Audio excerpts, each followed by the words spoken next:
کے دوسرے دور میں خوش آمدید. اور یہ دوسرا دور ہم نے انشا جی کی نثر سے متعلق رکھا ہے. یقیناً ماحول زعفران زار بن جائے گا, تو جگر تھام کے بیٹھیے. خواتین و حضرات, ابن انشا نے نثر میں مضامین لکھے, سفرنامے لکھے, کالم لکھے, اور یہ مضامین, سفرنامے اور کالم طنز و مزاح کے اعتبار سے اردو کے شاہکاروں میں شمار ہوتے ہیں. خواتین حضرات, غالب کے بارے میں کہا جاتا ہے کہ اگر انہوں نے شاعری نہ بھی کی ہوتی تو صرف خطوط غالب انہیں ادب میں حیات جاویدانی دینے کے لیے کافی تھے. میں سمجھتا ہوں بالکل یہی بات ابن انشا کے بارے میں بھی کہی جا سکتی ہے کہ اگر وہ شاعر نہ بھی ہوتے تو آپ کی نثر انہیں اردو میں زندہ رکھنے کے لیے کافی تھی. مشتاق احمد یوسفی آپ جانتے ہیں, ادب مزاحیہ ادب کا بہت بڑا نام. لکھتے ہیں کہ بچھو کا کاٹا روتا ہے, سانپ کا کاٹا سوتا ہے, لیکن انشا جی کا کاٹا سوتے میں بھی مسکراتا ہے. ابن انشا غضب کے مزاح نگار تھے. ان کا مزاح ایک انوکھا ہی رنگ لیے ہوئے ہے. وہ آس پاس کے لوگوں اور روزمرہ کے معمولات کو بھی بیان کرتے ہیں تو پڑھنے والا مسکرا دیتا ہے. ابن انشا نے مزاح کے ساتھ ساتھ طنز بھی لکھا, کیونکہ طنز اور مزاح کا چولی دامن کا ساتھ ہے. لیکن ابن انشا کا طنز ان کی مزاح میں اکثر اس طرح ملفوف ہوتا ہے کہ بعضوں کا ڈھونڈنا پڑتا ہے کہ ہاں اچھا وہ طنز کر رہے ہیں. بڑی سے بڑی طنزیہ بات انتہائی لطیف پیرائے میں مزاح کے انداز میں کہے جاتے ہیں, اور جب قاری کو سمجھ میں آتا ہے تو سب دنیا کو جی چاہتا ہے. اب میں ان کے نثر کا باقاعدہ آغاز کرنے کے لیے ان کی ایک کتاب خمار گندم سے کچھ چند سطریں آپ کو پڑھ کر سناؤں گا. اس کے بعد ہم ان کے باقاعدہ مضمون اور کالم بھی سنیں گے. خمار گندم ابن انشا کی طنز و مزاح کے مضامین سے بھرپور ہے خوبصورت کتاب. اس کتاب میں ایک مضمون ہے استاد مرحوم.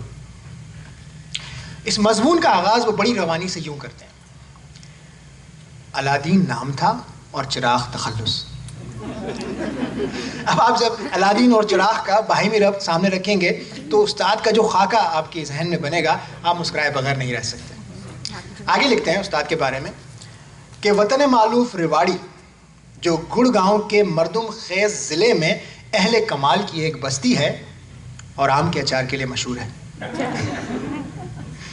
اس کے بعد یہ طنز ملاحظہ فرمائیے جو انہوں نے انتہائی لطیف پیرائے میں اولیاء کرام کے مزارات سے وابستہ توہمات پہ کیا ہے. کہتے ہیں استاد کے بارے میں کہ ننیال کی طرف سے 16ویں پشت میں ان کا سلسلہ نسب 9 گزے پیر سے جا ملتا ہے, جن کا مزار اقدس ہندوستان اور پاکستان کے قریب قریب ہر بڑے شہر میں موجود ہے اور زیارت کا ایک خاص شوق ہے.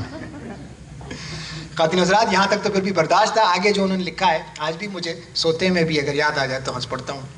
کہتے ہیں استاد کے بارے میں کہ انہی 2 نسبتوں کا ذکر کر کے کبھی کبھی کہا کرتے تھے کہ شاعری میرے لیے ذریعہ عزت نہیں. اپنے نام کے ساتھ ننگ اسلاف ضرور لکھا کرتے تھے.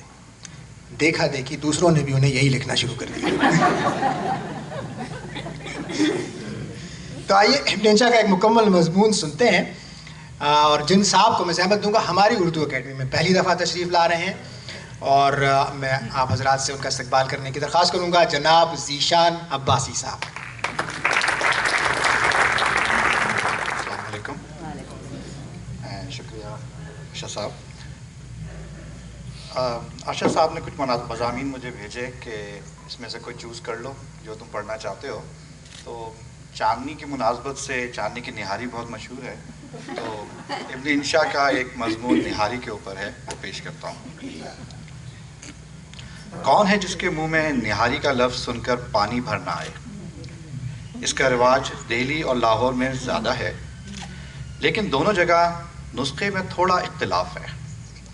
دلی والے نلیاں, پائے, مغز اور بارہ مسالہ ڈالتے ہیں, جس سے زبان فصیح اور با محاورہ ہو جاتی ہے. پنجابی والے بھوسی, بنولے اور چنے ڈالتے ہیں کہ طب میں مقوی چیزیں مانی گئی ہیں. گھوڑے اول ذکر نسخے کو چندہ پسند نہیں کرتے, جس میں کچھ دخل صوبائی تعصب کا بھی ہے, لیکن اس تعصب سے دلی والے بھی یکسر خالی نہیں ہیں. ان کے سامنے دوسرے نسخے کی نہاری رکھی جائے تو رغبت کا اظہار نہیں کرتے, بلکہ بعض تو برا مان جاتے ہیں. اس بات میں فقط ایک احتیاط لازم ہے, کھانے والے سے پوچھ لینا چاہیے کہ وہ آدمی ہے یا گھوڑا.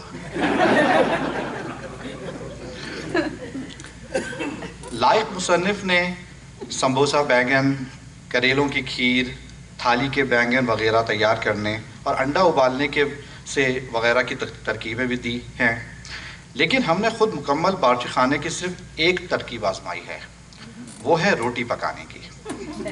قارئین اکرام بھی اس سے آزمائیں اور لطف اٹھائیں۔ سب سے پہلے آٹا لیجئے، آٹا آ گیا، اب اس میں پانی ڈالیے، اب اسے گوندیے، گوند گیا، شاباش۔ اب چولہے کے پاس اکڑو بیٹھیے، بیٹھ گئے، خوب۔ اب پیڑا بنائیے جس کی جسامت اس پر موقوف ہے کہ آپ لکھنؤ کے رہنے والے ہیں یا بنو کے۔ اب کسی ترکیب سے اسے چپٹا اور گول کر کے توے پہ ڈال دیجئے، اسی کا نام روٹی ہے۔ اگر یہ کچی رہ جائے تو ٹھیک، ورنہ کوئلوں پہ ڈال دیجئے تاکہ جل جائے۔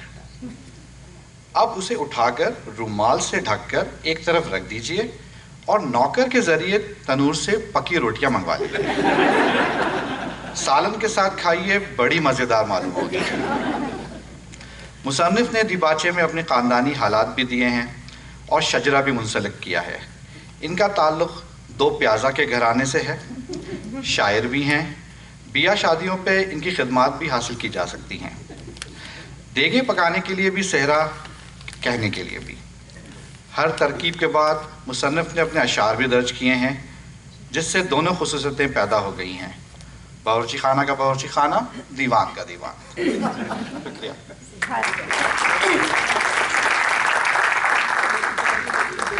بہت بہت شکریہ ذیشان عباس صاحب۔ امید ہے آپ حضرات کو یہ، خواتین حضرات کو یہ مضمون پسند آیا ہوگا۔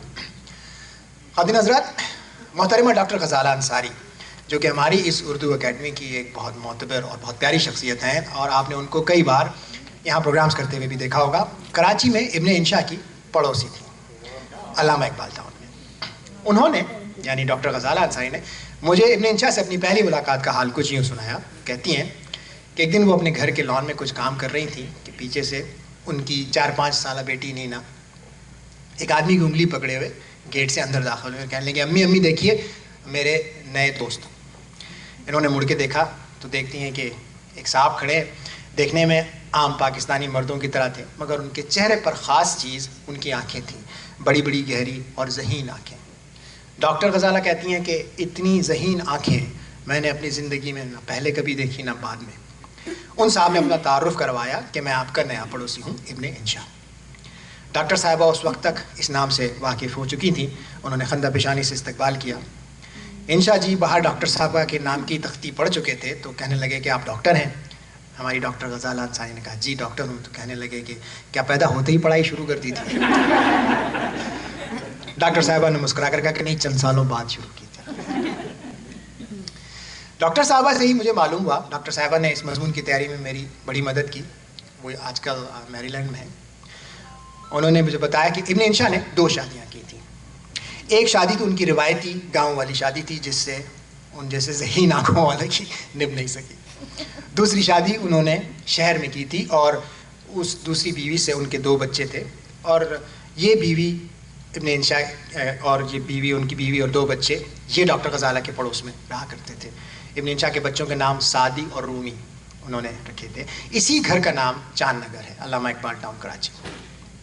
ابن انشا کی کتابوں کا ذکر کریں تو ان کی نثر کی کتابوں کے نام خمار گندم، جس کا ایک مضمون آپ نے ابھی سنا، اردو کی آخری کتاب۔ اس کے علاوہ ابن انشا نے سفر نامے بھی بہت سارے لکھے، چلتے ہو تو چین کو چلیے، ابن بطوطہ کے تعاقب میں، دنیا گول ہے، آوارہ گرد کی ڈائری، نگری نگری پھرا مسافر وغیرہ وغیرہ۔ آپ کا ایک مجموعہ اخبارات میں آپ کالم بھی لکھا کرتے تھے، جنگ میں، روزنامہ امروز میں، دخل در معقولات کے عنوان سے یہ کالم بچپن میں بھی بہت شوق سے پڑھا کرتا تھا۔ بعد میں ان کا مجموعہ شائع ہوا آپ سے کیا پردہ کے نام سے۔ اس کے علاوہ آپ کا ایک خطوط کا مجموعہ بھی ہے جو کہ آپ اپنے دوستوں اور بھائیوں وغیرہ کو لکھا کرتے تھے، وہ بھی پڑھنے کے لائق ہیں، تو یہ خط انشا جی کے نام سے چھپ چکا ہے۔ اس کے علاوہ انہوں نے کچھ تراجم بھی کیے ہیں۔ اب یہاں ہم ابن انشا کا ایک اور مضمون سننے کے لیے محترمہ صاحب ہمدانی صاحب سے درخواست گزاریں کہ تشریف لائیں، پیش کریں۔ اس مضمون کا نام ہے آج کچھ فلموں کے بارے میں۔